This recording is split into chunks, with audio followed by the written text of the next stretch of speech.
Hey, it's me, your girl, Popcorn Productions. Okay, that was the stupidest intro ever. Sorry, guys. I'm just really tired. I've been working hard because, I'm about to freaking graduate school. Anyways, I'm back at it again with another video essay. I know. I'm sorry. I haven't posted a gotcha skit in almost half a year now. Listen. I'm working on them. They're coming. It's just these are more pressing things right now. Yep, you guessed it. School assignments. Anyways, I hope y'all enjoy the video. The topic of today's video will be about my favorite book series, Wings of Fire. In case you couldn't tell, this is for my English class. What? A book assignment for English class? Never heard of it. Anyways, enjoy! Wings of Fire is a book series written by author Tui T. Sutherland. Contrary to popular belief, this series is not Warrior Cats but Dragons. It is unique, and that's what I'm here to talk about today. Small disclaimer, I will only be covering the first 15 books, as I have not been able to get my claws on book 16. I will cover the legends, but not the winglets. This video will be multiple parts, just the first part for English, but I'm not going to leave y'all hanging without telling you the rest of the story. Huge spoiler alert for all the books, by the way. Anyway, today I'll be covering books 1 through 5 in a pretty fast pace, so try to keep up, and let's begin. Before we can start, here's some important context. This is Pieria. Pyria, no idea how it's pronounced. This is the continent where the story that we will be talking about today takes place. Up in the north, we have ice wings, frosty dragons whose scales are the colors of ice. They have sharp claws for walking on ice, their scales radiate cold, they can withstand sub-zero temperatures, and breathe cold frost breath that can freeze things solid in an instant. Their queen is Queen Glacier, and they have the most strict aristocratic societal structure of all the tribes. They're quite the stuck-up blue bloods. Literally, they have blue blood. No other tribe has this. Everyone else has red blood. Anyway, on the ongoing war in the first arc, they are allied with Blaze and most of the Sandwings. Speaking of Sandwings, let's move slightly south to the vast desert. This is the home of the Sandwings, my favorite tribe. Desert dragons, whose scales are the color of sand. They have a poisonous barbed tail, like a scorpion, that can kill dragons. Their scales radiate heat, they can withstand extreme heat and go days without water, and they breathe fire. They have no queen due to the fact that she was murdered by a human, or as they call them, scavengers, almost 20 years ago, leading to her 3 daughters, Blister, Blaze, and Burn, to start a continent-wide war over who should lead next. It's quite a mess in the Sandwing Kingdom, so let's move east. Here in the mountains live the Skywings, orange and red dragons that embody the stereotype of the typical angry, treasure-hoarding, fire-breathing, village-destroying, princess-kidnapping dragon. They have the biggest wings of all the tribes, they are the fastest flyers of all the tribes, and they breathe fire. They have the most murderous queen out of all the tribes as well, Queen Scarlet, who, despite her name, is orange, not red. Anyway, they are allied with Burn and the Mudwings in the war. Speaking of Mudwings, let's fly southwest. Here in the swamps of the east coast live Mudwings, swampy dragons with scales the colors of mud and dirt. They have flat snouts instead of curved ones like the rest of the tribes. They can hold their breath for up to an hour, and they breathe fire, but only if they are warm enough. Their queen is Queen Morin, and they are allied with Burn and the Skywings in the war. But now, let's move on and dive deep into the sea, home of the Sea Wings. Here, under the water, live the Sea Wings. Sea Wings are watery dragons with scales that are all sorts of shades of greens and blues. They can see in the dark, have glow-in-the-dark scales on their snouts, underbelly, limbs, and tails, and they have gills on their neck that allow them to breathe underwater, and webbed talons that aid them as being the fastest swimmers in all of the tribes. Their queen is Queen Coral, an avid author with many best-selling scrolls. They are allied with Blister and some of the Sandwings in the war. Let's head back up onto land now and move west to the big old rainforest on the southern edge of the continent. Here in this big, beautiful rainforest live the Rainwings.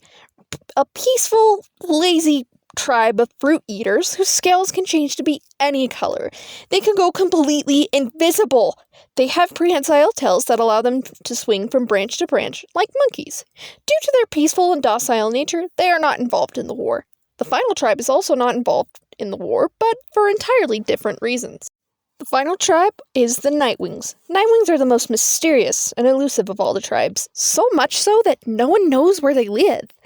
These dragons have black scales with undertones of very dark blues, purples, grays, and greens. The underside of their wings have small silver scales dotted all over them, looking very akin to the night sky, to which they are named after. They breathe fire as well as possess the abilities of reading minds and foretelling the future. Oh boy! Aren't all these tribes exciting? And for those of you who have read the books and are going, what about this? What about that? We will get there when we get there. Alright? Anyways, speaking of prophecies, there is one that has been spread around in recent years but made by the Nightwings about the war. It goes as follows. When the war has lasted 20 years, the dragonettes will come. When the land is soaked in blood and tears, the dragonettes will come. Find the sea-wing egg of deepest blue. Wings of night shall come to you. The largest egg in mountain high will give to you the wings of sky. For wings of earth, search through the mud for an egg the color of dragon blood. And hidden alone from the rival queens, sandwing egg awaits unseen. Of 3 queens who blister, blaze, and burn, 2 shall die, and 1 shall learn. If she bows to a fate that is stronger and higher, she'll have the power of wings of fire. 5 eggs to hatch on brightest night, 5 dragons born to end the fight. Darkness will rise to bring the light. The dragonettes are coming. This prophecy is the central focus of the first arc. Clay, the main character of this book, and his friends have been literally living under a rock their whole lives. They are the prophesized dragonettes of destiny, minus the Rainwing Glory, who was the replacement for the Skywing accident. Anyway, the dragonettes decide that they want to be free, so they escape, much to the dismay of their guardians, Webs the Sea-Wing, Kestrel the Skywing, and Dune the Sandwing. They end up being caught by Skywings almost immediately after trying to escape, with Webs fleeing and Dune being killed. And the remaining ones are forced to fight to the death in the Queen's bloody murder arena. Anyway, along the way, they meet the first Sandwing princess and option for Queen, Burn. She's just as murderous as Scarlet. They truly are besties, sharing gossip, having sleepovers, finding joy in listening to their victims' screams as they kill them slowly and agonizingly. You know, just girl things! Anyways, moving on, add 3 abilities onto the list. Skywings, the fieriest of the fire-breathing tribes, are sometimes born with too much flame and have what are called flame scales. These dragons burn everything they touch, except for stone. The example of this is the Queen's champion Peril, who is in love with Clay and helps his friends escape. Speaking of Clay, he has fireproof scales, so he's the only dragon who can touch Peril. This is because Mudwing dragonettes born from blood-red eggs have fireproof scales. Also, Glory has venom that melted half of Scarlet's face. So, Rainwings casually just have deadly venom they can shoot from their fangs. Anyways, did you catch all that? Whether you said yes or no doesn't matter because I'm moving on.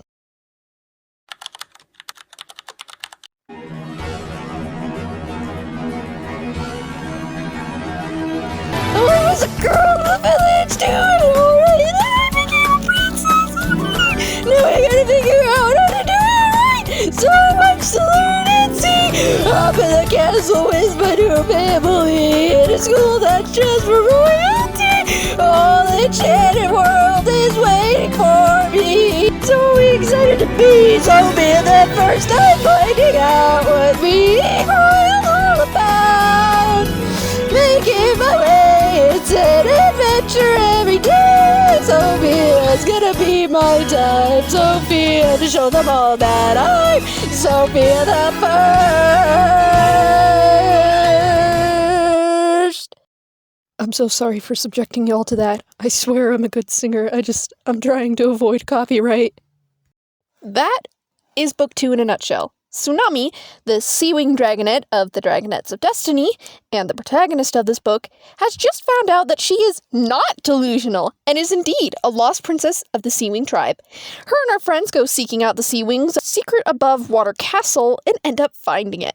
Some notable highlights of this book include the introduction of animus magic, which is the power to enchant objects to do anything you want, like explosive cheese, or a spear that can track down any target no matter the distance, or like a magical Gatling gun, anything really. And this is not just a Sea-Wing power. It exists in all the tribes and is passed down genetically, though it can disappear for several generations before popping up again. The Dragonets in this book also meet Princess Blister, and while she's not murdery like her older sister Burn, she is very manipulative. So much so that between her quick thinking and complex vocabulary, she can pretty much make any dragon obey her. Then there's the worst part of this book. Whirlpool. Everyone in the fandom hates Whirlpool, myself included. Why? Because he's a self-absorbed idiot with the most boring personality and such a strong desire to be king that he is a suck-up to Coral and tried to kill Tsunami and wants to marry a literal child. I'm gonna let that sink in. Whirlpool, who's a grown adult, wants to marry a child. That being Tsunami's younger sister, an enemy, who is like 1 or 2 years old, but considering that dragons are considered adults by age 7, she's probably like 8 or 9 years old by like our standards. Moving on, the Dragonets in this book stop a murderer from killing all the female royal eggs, get put in prison out of fear for their safety, and figure out that Castro was murdered by Blister, and find out that Webbs is still alive. At the end of the book, Skywings attack the secret castle, and the Dragonets escape with Webbs, who has been hit by Blister's tail barb and has weeks to live unless they can find a cure. Knowing that they can't trust Sandwings, the Dragonets go to the Rainwings, the only other tribe with venom, for help with finding a cure. Book 3 starts with the protagonist Glory in her feminist era, but instead of "Go women!" because women are already in charge in this world, it's "My tribe isn't lazy!" Unfortunately, she's wrong. Rainwings are lazy, but they're not dumb like the other tribes think. They're compassionate, loyal, kind pacifists.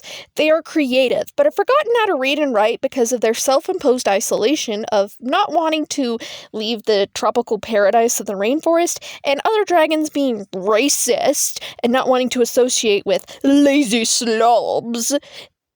This book is yet another murder mystery, but even more complex this time, because a monster is killing mudwings close to the rainforest border and kidnapping innocent rainwings. Only one dragon, a rainwing named Mangrove, is active enough to care about this major issue, so him and Glory work together to solve the mystery with the other dragonets. Along the way, Glory meets her older brother, a dragon named Jambu, takes a detour to the Icewing Kingdom to meet Blaze, who is not evil, but very stupid and treasure-obsessed.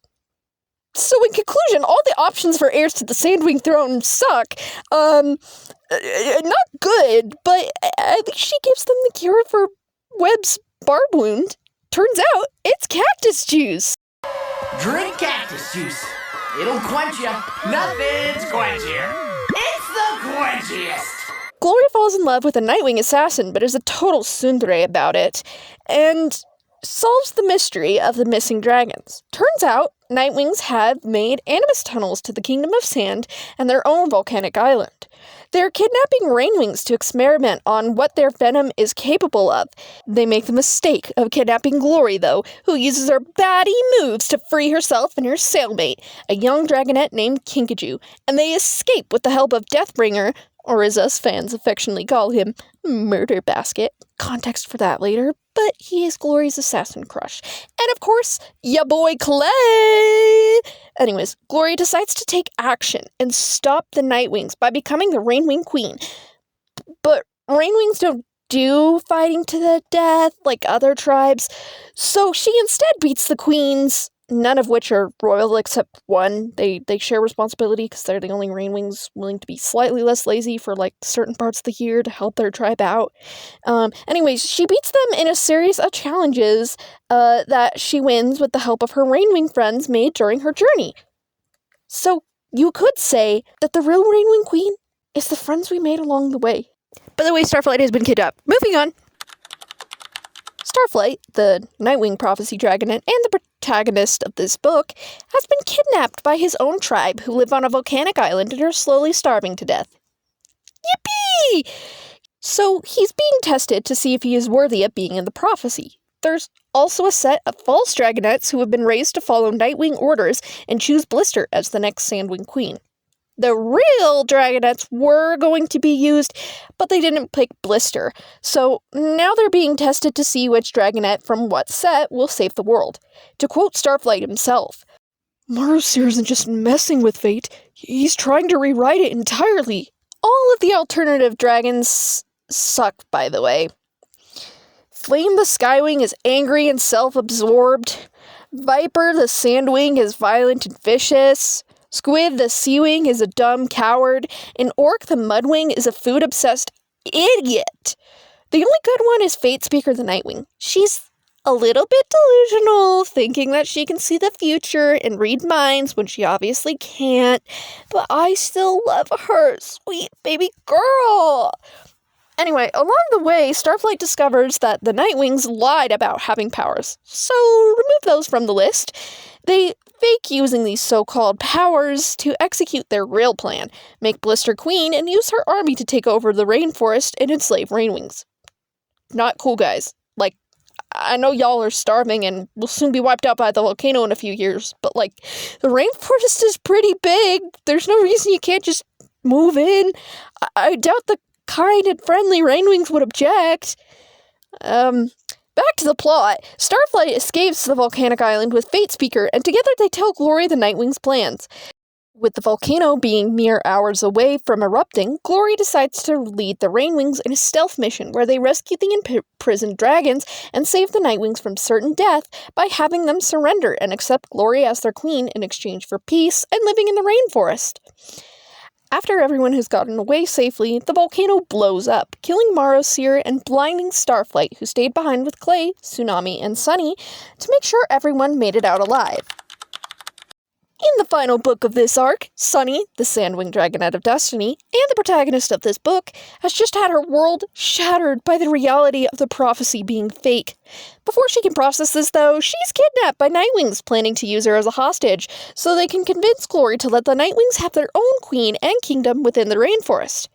But clever and bold Sunny escapes and decides she's better off stealthily following the Nightwings as they decide that with no prisoner, they will instead go tell Burn where the Dragonets are in exchange for their help taking over the rainforest. They stop at the Scorpion Den, a crazy town not under control of any of the kingdoms within the desert, to hire a thief to deliver the message to Burn. Cowards. But along the way, Sunny ends up meeting her mom, the leader of the den, a dragon named Thorn. But kidnapping again! And this time Sunny is stuck in Burn's stronghold alongside Queen Scarlet, who's still alive, but now Burn's prisoner. Oh, and horribly scarred. Like, half of her face has been melted off, which kind of sucks. I feel bad for her, but not really, she's a jerk. But Sunny's not there for long because her mom comes and heroically rescues her. Yay, go Thorn! Best mom in the series! Woo! Thorn also reveals to Sunny that the reason she doesn't have a poisonous barbed tail like other Sandwings is because she's actually half Nightwing. With this new information and new courage in hand, Sunny decides to return back to the rainforest where her friends are. Along the way, she runs into her father, an animus named Stone Mover, who's the one who made the tunnel for the Nightwings. he is very depressed and sad, and like he cursed himself, so he's literally turning to stone, and he's given up on life because he thought Thorn abandoned him, but she's just busy being a leader. Anyway, Sunny decides to leave and says, "Screw the prophecy not being real, I'm gonna stop the war anyway!" And she formulates a plan with the help of her friends. Together, they gather everyone and all the tribes in Burn's stronghold, where they propose that the Sandwings choose their queen instead of killing each other. Burn decides, "Nuh-uh," and tries to kill Blister with a deadly viper, but it kills her instead. Then Blister fights Blaze, and while that happens, the loose snake tries to bite Sunny, who ends up being saved by Clay. Peril shows up, burning the viper to a crisp, and then burning the poison right out of Clay's body, because he's the only one who could survive that burn, again, because of the fireproof scales, but now he'll have a permanent limp.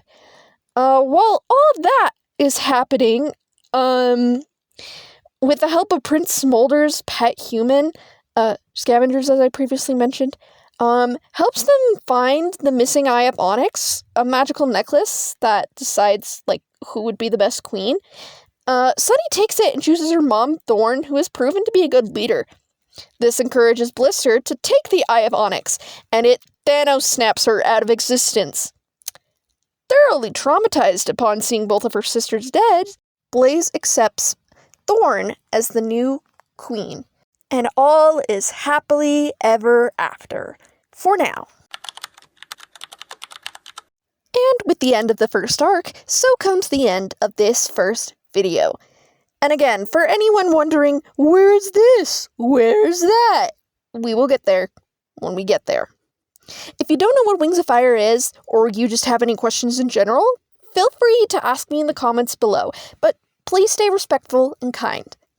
That out of the way, I hope you enjoyed this video. Thank you so much for watching. Bye!